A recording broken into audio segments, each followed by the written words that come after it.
Hi, my name's Emily, and this is my slideshow.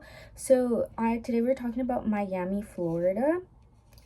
So Miami, Florida's history is located in the southern eastern of Florida on the Atlantic coast.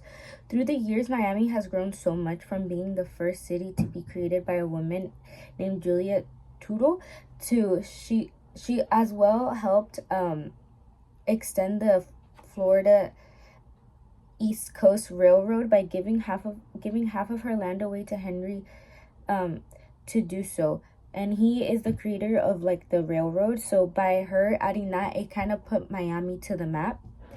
Miami demographic, there's a big population as of right now. It's uh 487 in 014, with the majority of it being Hispanics and Latino populations because of the Cuban. And then there will be over 12 to 13 of white and black slash other races would be 10%.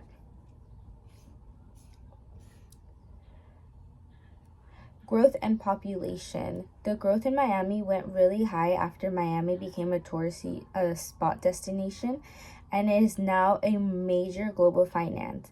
Maximum around the year 2014 to 2024, adding around making the US fastest growing area in US and Metro Rail.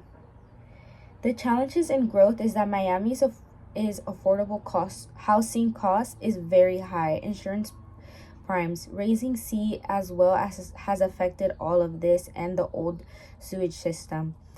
Miami is a lot of condos, a lot of high luxury items, and because of that there is no like affordable housing, which made it very challenging for people to live there. A key major project that they are currently working on is the Miami World Center. It's a 27-acre retail slash entertainment, high-rise, and residential hotels.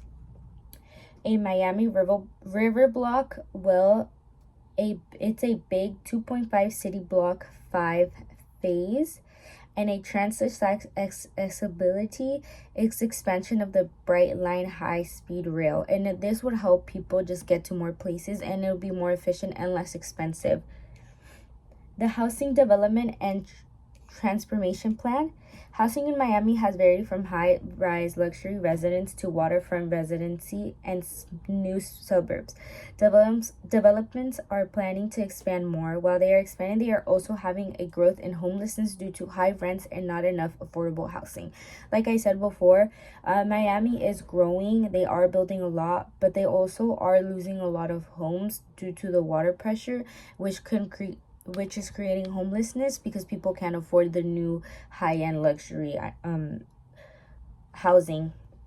And for transportation, they are planning to change and reduce traffic efficiency by using SMART, the Strategy Miami Area Rapid Transit, as well as the Metro Rail expansion, giving more people the opportunity to travel fast and less costly, which, like I said before, it's just going to help people move around Miami more and hopefully bring in more population, especially since it is a very touristy area. Pedestrians, activity space, and parks.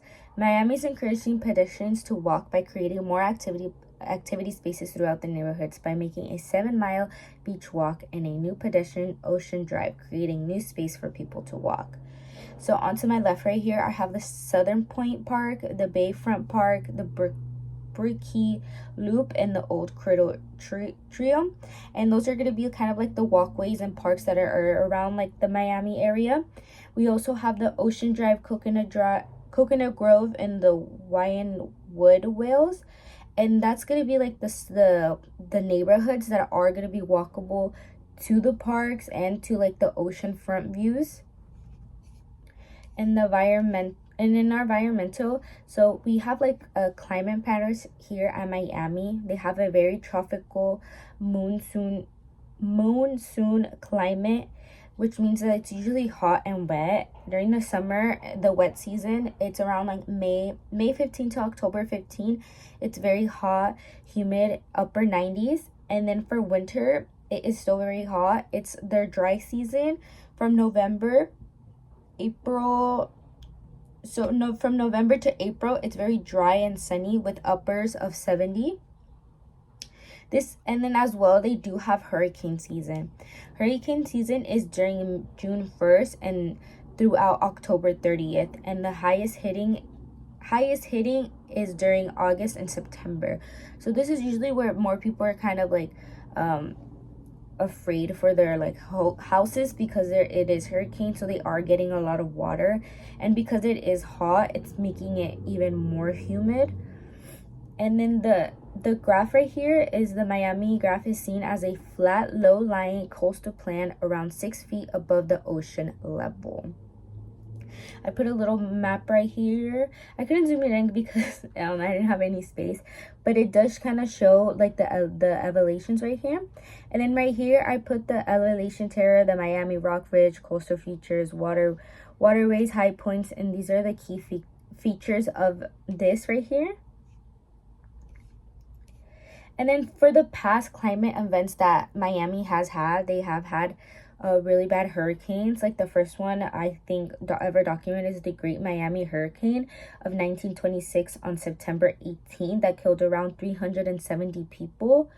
And then Hurricane Andrew of 1992 on August 24th, a Category 4 hurricanes. A lot of people lost their homes. And then they did have the Surfside building collapse of June 23rd of 2021. It killed over 98 people, causing several lost traumas. And then rising sea level, real estate impact, and insurance. Sea levels have risen specifically a lot through the years of 8 inches since 1950 and have been reaching 1 inch increase every 3 years, which is an existential threat to several coastal areas and creating flood zones. Flooding the island mature creates a more hostile to live. So the real estate impact has created a damage to homes in Miami over 304,507,000.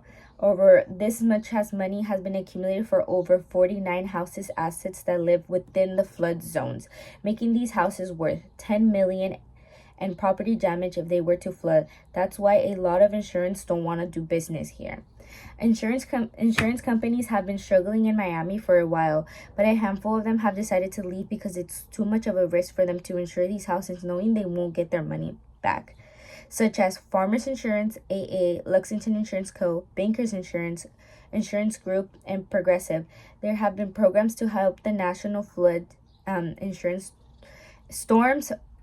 There has been programs to help the national flood insurance storms and water master plans, and these have been there to help the people since they know they don't have insurance.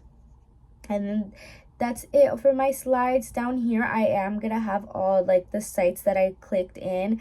For Wikipedia I did see a little more, so that's why I only put it there once, but these are all the sites. Thank you for listening. Thank you for watching.